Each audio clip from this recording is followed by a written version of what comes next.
Guys, this is me Divya. Hi बच्चे party, आप कैसे हैं सब? एग्जाम्स चल रहे होंगे कई बच्चों के, तो चलो मैं आपको क्या फ्रेंच रेवोल्यूशन पढ़ा रही थी। पीछे मैंने वीडियो बनाया था, सेकंड पार्ट बना रही हूँ आगे का। और फर्स्ट मैंने आपको बताया था कि किस तरह से बेस्टाइल की लड़ाई हुई थी, फोर्ट को किस तरह से उन्होंने तोड़ा था लोगों ने, जो फर्स्ट सेकंड और थर्ड स्टेट के लोग थे उनके बारे में बताया था।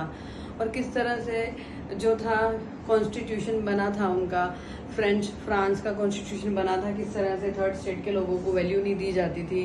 उसके बाद जब उन्होंने आवाज़ उठाई तो उसके बाद क्या हुआ, जो लुई 16 थे वो किस तरह के राजा थे, मैं आपको बता चुकी हूँ। और अब नेक्स्ट टॉपिक है हमारा जो France abolish monarchy and become a republic. तो क्या है इसमें जो है, जो लुई 16 थे उन मोनार्की जो थी, मोनार्की भी हो गई, अब यहाँ पे कॉन्स्टिट्यूशन भी बन चुका था इसमें। तो क्या था उसके बाद क्या होता है अपना जो क्या होता है, जो अपना पॉलिटिकल क्लब बनाते हैं, जो ऐसे लोग होते हैं जो आवाज़ उठाते हैं, और जो लोग क्या करते हैं, ये गरीब लोगों का क्लब होता है। तो क्या होता है, ये convent ST Jacob in Paris में, जो उनके नाम से ये क्या है क्लब का नाम रखा जाता है। क्या नाम रखते हैं? जैकोबिन क्लब होता है। वो क्या होता है, पुअर लोगों का गरीब क्लब होता है। तो क्या लेस प्रोस्पीरियस सेक्शन ऑफ सोसाइटी, मतलब जो बहुत ज्यादा गरीब लोग होते हैं उनका होता है। और उनका कौन, लीडर का नाम क्या है इसमें? उनके लीडर का नाम भी मैंने मैक्सिमिलियन रॉबेस्पियर, ये जो है इस क्लब के लीडर होते हैं। ठीक है, तो चलो हम आगे चलते हैं। ये पुअर जो लोग, सोसाइटी के लोग कौन कौन होते हैं? जैसे शॉपकीपर्स, आर्टिशियन, सर्वेंट और डेली वेजेस वर्कर्स जो होते हैं ना, वो होते हैं। तो वो क्या सब इस क्लब के मेंबर्स होते हैं। और उनका लीडर कौन होता है? Maximilian Robespierre. अब 1 मार्कर क्वेश्चन है कि जो जैकोस क्लब का जो लीडर होता है वो कौन होता है? Maximilian Robespierre. 1 मार्कर क्वेश्चन आप लर्न कर लीजिए। और क्या है, जो जोकोबिन क्लब के जो पुअर्स जो होते हैं मेंबर्स, वो कौन कौन होते हैं? जैसे daily wages worker, servant, artisan और ये सब शॉपकीपर्स वगैरह, ये सब होते हैं। ठीक है, तो चलो आगे। और अब ये इसमें दिखाया है कि जैसे इनके जो ड्रेसेस के ऊपर बताया है कि ये लोग किस तरह के कपड़े पहनते थे। तो क्या है, जैसे ये लोग कपड़े पहनते थे ना, who wear the knee breeches, specially noble person, मतलब जो एंकल लेंथ के कपड़े होते हैं ना, नीचे से जो थोड़ा सा नी से ऊपर होते हैं, और आपने नी एंकल लेंथ समझा होगा, एंकल लेंथ के कपड़े पहनते हैं वो। तो क्या ज्यादातर क्या नोबल लोग कपड़े पहनते हैं, वो वाले कैसे एंकल लेंथ नोबल पर्सन पहनते हैं। लेकिन क्या है, जो नॉर्मल पीपल होते हैं ना, वो भी ऐसे पहनने लगते हैं। तो वो किस तरह के कपड़े पहनते हैं? ऐसे लाइंस वाले। आप इसमें पिक्चर्स देख सकते हैं, यहाँ पे इन्होंने पहना हुआ है सेंस क्लोटस कपल जो है, इन्होंने इस तरह के कपड़े पहने हुए हैं। तो क्या ये ना इस तरह के कपड़े पहनते हैं, जो नॉर्मल लोग हैं वो भी पहनते हैं, और जो नोबल है तो वो भी उनको वो पहनते हैं, ये दिखाने के लिए कि हम भी क्या है, नोबल पर्सन है। ठीक है, तो क्या होता है, जो ये क्या होता है जब इसमें फिर क्या होता है, मैन्स जो होते हैं ना, वो रेड कलर के कैप पहनते हैं। सेंस क्लोटोस मैन जो होते हैं ना, वो क्या रेड कलर के कैप पहनते हैं। ये क्या है, एक जो कैप है सिंबल ऑफ लिबर्टी का सिंबल ऑफ लिबर्टी है। तो ये क्या है, मतलब देश में सुख शांति का एक साइन है रेड कलर। तो आप इसके जो फ्रांस का फ्लैग है उसके अंदर भी ये कलर है, आप देख सकते हैं। तो क्या ये रेड जो कलर की कैप है ना, सिर्फ मेंस ही पहन सकते हैं, वुमेन्स को इसकी परमिशन नहीं होती है। ठीक है, तो चलो, इन समर 1792 को क्या होता है, खाने के जो फूड के जो रेट होते हैं ना, वो बहुत हाई हो जाते हैं, तो लोग परेशान होने लगते हैं।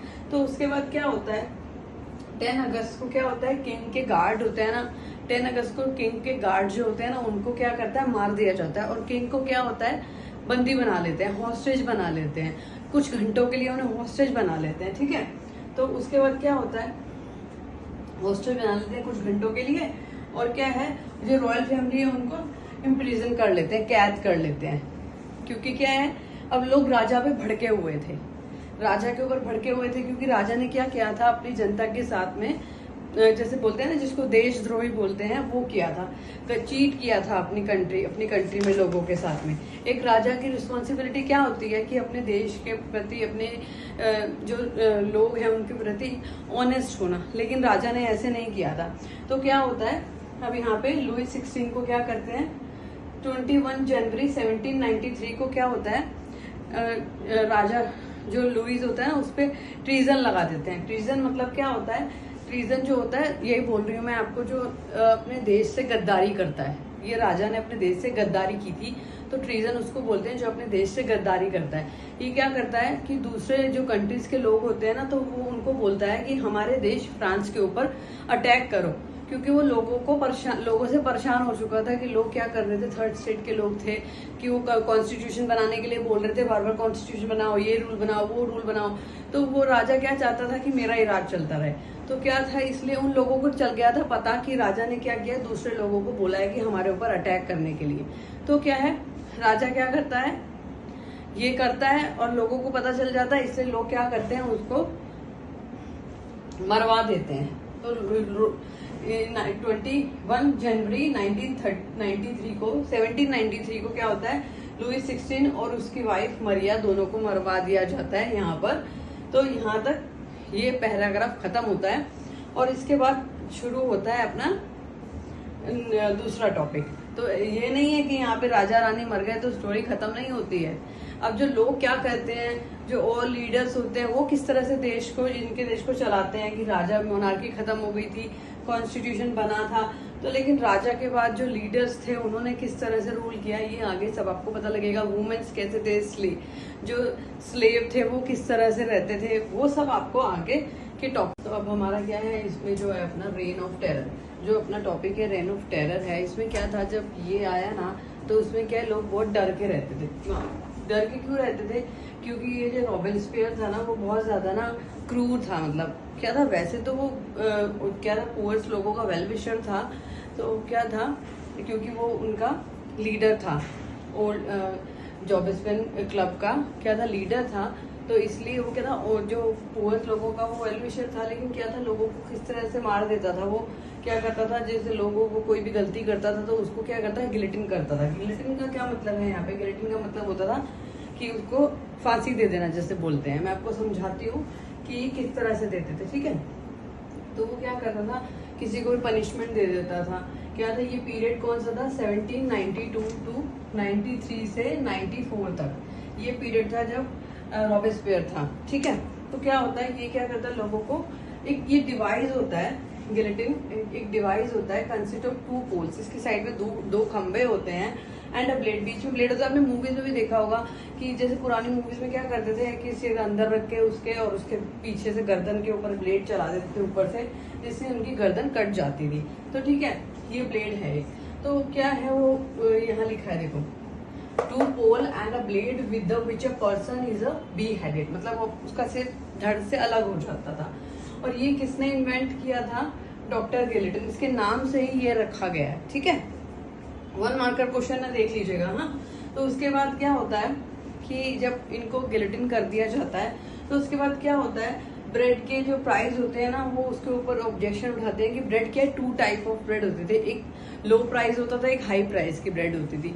तो क्या था, जब वो कहते थे कि जो हाई प्राइस की ब्रेड है ना उसको बंद ही कर दो, जो लो प्राइस की ब्रेड है ना उसको ही बेचो, और क्या पर्टिकुलर अमाउंट फिक्स कर दो कि उसके ऊपर एक फिक्स प्राइस है।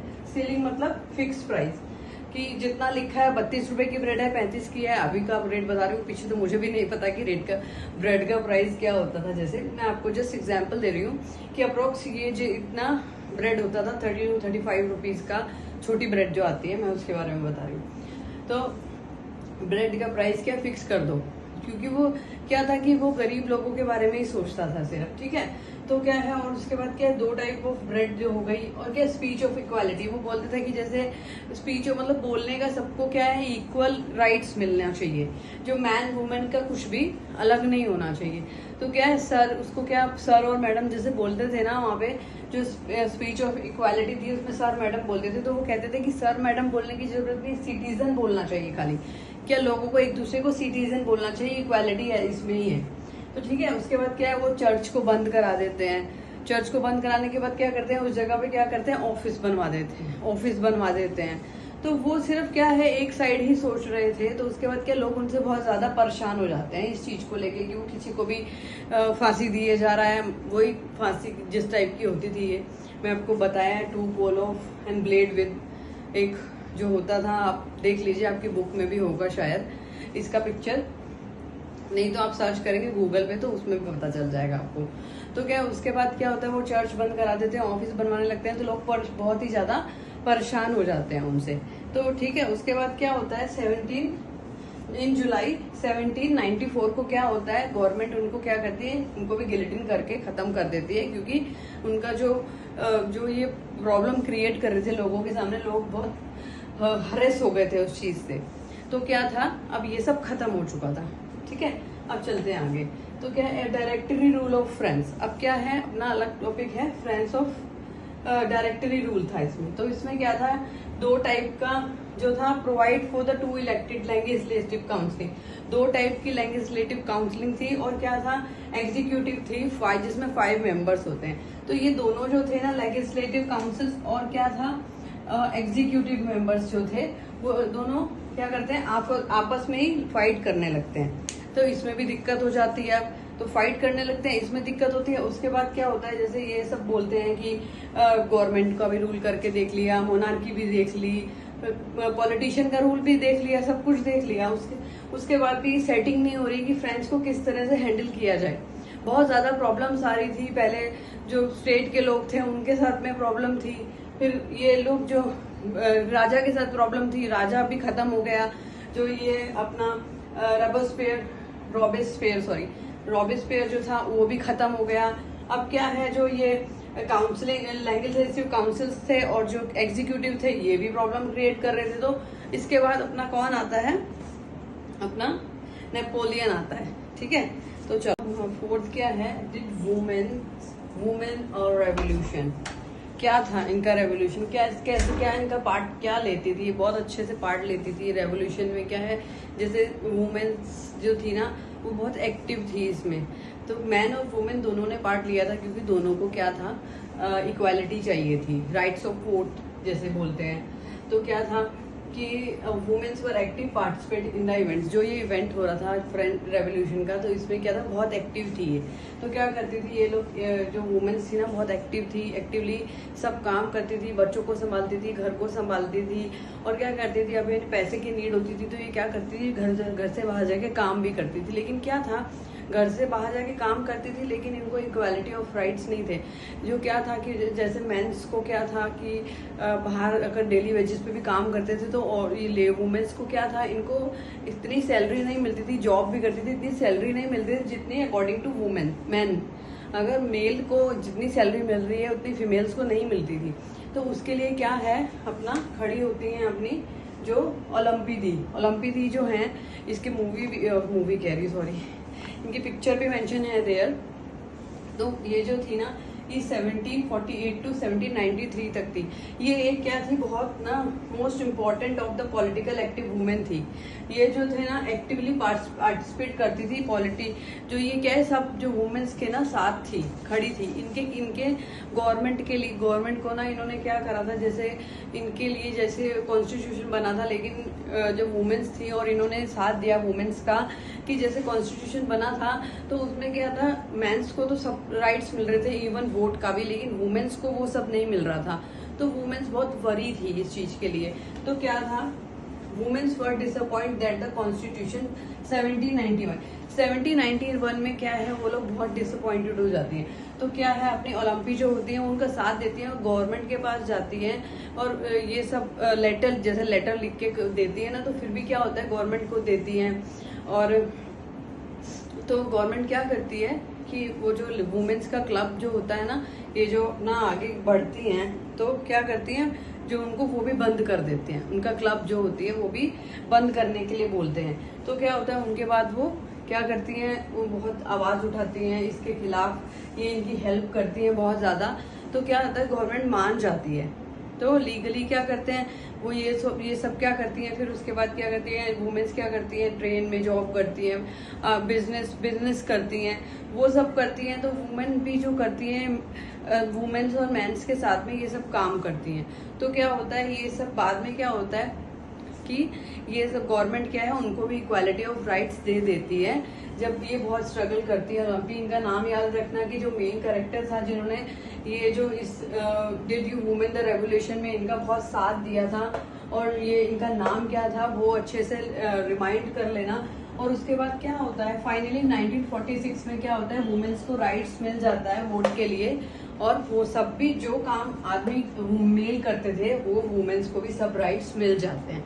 ठीक है, तो आवाज उठानी पड़ती है बच्चों। और स्ट्रगल बाद हमारा चालू होता है क्या है, अबॉलिशन ऑफ स्लेवरी, क्योंकि उस टाइम पे स्लेवरी भी बहुत थी। तो क्या है, लोगों को कुछ समझा ही नहीं जाता था। तो उसमें क्या होता है, स्लेवरी जो होती है ना वो बहुत ज़्यादा ना इधर उधर लोगों को भेजा जाता है। नॉर्थ अमेरिका से यूरोप, यूरोप से अफ्रीका, फिर अफ्रीका से नॉर्थ अमेरिका, ऐसे एक ट्रायंगल की शेप में ये इनको भेजा जाता था। तो 3 मंथ्स तक वो शिप में डाल दिया जाता था और 3 मंथ्स तक वहीं रहते थे, और बहुत बुरा हाल था उस टाइम पे, बहुत ज़्यादा, तौबा तौबा, बहुत ज़्यादा बुरा हाल था उस टाइम पे। और क्या ये स्लेव वो यूज़ करते थे जो बहुत बड़े बड़े लोग होते थे, जो बहुत बड़े बड़े एक्सपोर्टर होते थे, ये जो कंट्री के, वो सब उनके लिए था। तो वो लोग उनको यूज़ करते थे। ठीक है, तो फाइनली क्या होता है, कन्वेंशन बोलता है 1794 में कि ये जो स्लेवरी है ना ख़त्म कर दी जाए, ख़त्म कर दी जाए। तो ये स्लेवरी ख़त्म नहीं होती है, टेम्परेरी इसको बंद कर दिया जाता है। तो फिर क्या होते हैं, नेपोलियन की एंट्री होती है। नेपोलियन आते हैं तो वो बोलते हैं कि नहीं भाई ये वापस चालू हो जाए, जो ये स्लेवरी है ये बंद नहीं होनी चाहिए, तो वो वापस चालू करा देते हैं। और फिर उसके बाद क्या होता है, 1848 में क्या होती है, ये पूरी तरह से फिनिश हो जाती है। होता है उसके बाद क्या है, अपना revolution and everyday life. Revolution के साथ में जो एवरीडे लाइफ होती है वो कैसी होती है, तो इसमें क्या होता है, कैन चेंज थिंग्स, बहुत क्या चीज़ें ठीक होंगी, पॉलिटिक्स चेंज होगा, क्या लोग अपने पसंद के कपड़े पहन सकेंगे, लैंग्वेज बोल सकेंगे अपनी, मतलब अपने राइट्स के लिए लड़ सकेंगे, क्या वो लोग बुक्स पढ़ेंगे, बुक्स पढ़ सकेंगे, क्या बुक्स पढ़ पाएंगे। तो 1789 में क्या होता है, ये देखा जाता है कि बहुत सारे चेंजेस आते हैं मैन वुमेन बच्चों के लिए। क्या होता है कि स्कूल खुल जाते हैं और बहुत सारे चेंजेस आते हैं। जैसे लोग क्या करते हैं कि इसमें लोग प्ले, सॉन्ग और फेस्टिवल सेलिब्रेशन ये सब होता है। तो बहुत सारे न्यूज़पेपर आर्टिकल्स वगैरह, पैम्पलेट्स वगैरह ये सब होते हैं। Books, picture printed, flooded of town friends and where they travel rapidly into the countryside. तो ये सब क्या होता है, लोग बाहर जाके ये सब करते हैं। तो ये सब जो है चेंजेस आते हैं इसके बीच में, इसमें ज्यादा कुछ है नहीं। चलो आगे चलते। कंक्लूजन है कि 1804 में क्या होता है, नेपोलियन आता है। नेपोलियन क्या है, सॉरी, नेपोलियन राजा बनते हैं। राजा बनते हैं तो वो क्या करते हैं, जैसे कोई बड़े जो गुरु लोग होते हैं जैसे, तो वो उनको क्या क्राउन पहनाते हैं। ठीक है, तो वो क्या करते हैं, जब वो पहनाने लगते हैं ना तो वो क्या करते हैं, नेपोलियन उनसे लेके ना खुद पहन लेते हैं उस क्राउन को। वो कहते हैं कि मैं किसी के नीचे नहीं आऊंगा, मतलब आई एम द बेस्ट, मतलब मैं ही सबसे बेस्ट हूँ। तो क्या होता है, वो बहुत सारे चेंजेस लाते हैं, जैसे यूनिफॉर्म लाते हैं और डेसिमल सिस्टम के हिसाब से चलते हैं, और बहुत मॉडर्निटी लाते हैं। मतलब क्या होता है, बाकी की जो कंट्रीज होती है ना वो उनको कहते हैं कि ये इतने ज्यादा चेंजेस ला रहा है, मॉडर्निटी ला रहा है, ये सब उन लोग को पसंद नहीं आता है। तो क्या होता है, उनमें क्या होता है, ये फाइनली डिफीटेड, लड़ाई होती है और वाटर 2 में वो हार जाते हैं। 1815 में वो हार जाते हैं और क्या होता है, वापस से क्या होता है, फ्रांस अकेला रह जाता है। जैसे कि पहले राजा लुइस 16 आए, उसके बाद और भी बहुत सारे लोग आए, जिन्होंने पॉलिटिशियन आए बहुत सारे, उन्होंने संभाला, लेकिन क्या हुआ, वो फिर भी अकेला है। और उसके इस जो फ्रेंच रेवोल्यूशन हुआ ना, उससे बहुत सारे जो लोग थे ना वो इंस्पायर्ड हुए। तो अपने इंडियंस भी 2 थे, जो टीपू सुल्तान और राजा राम मोहन राय जो है, ये 2 एग्जाम्पल हैं इसमें, जो उनसे ये फ्रेंच रेवोल्यूशन से बहुत ज्यादा प्रभावित हुए। तो आपको ये चैप्टर कैसा लगा बच्चा, और थैंक यू मुझे सुनने के लिए। और क्या है, जल्दी से लाइक, शेयर एंड सब्सक्राइब कर दीजिए। अगर आपको कोई भी डाउट हो तो मुझसे पूछ सकते हैं। Bye bye.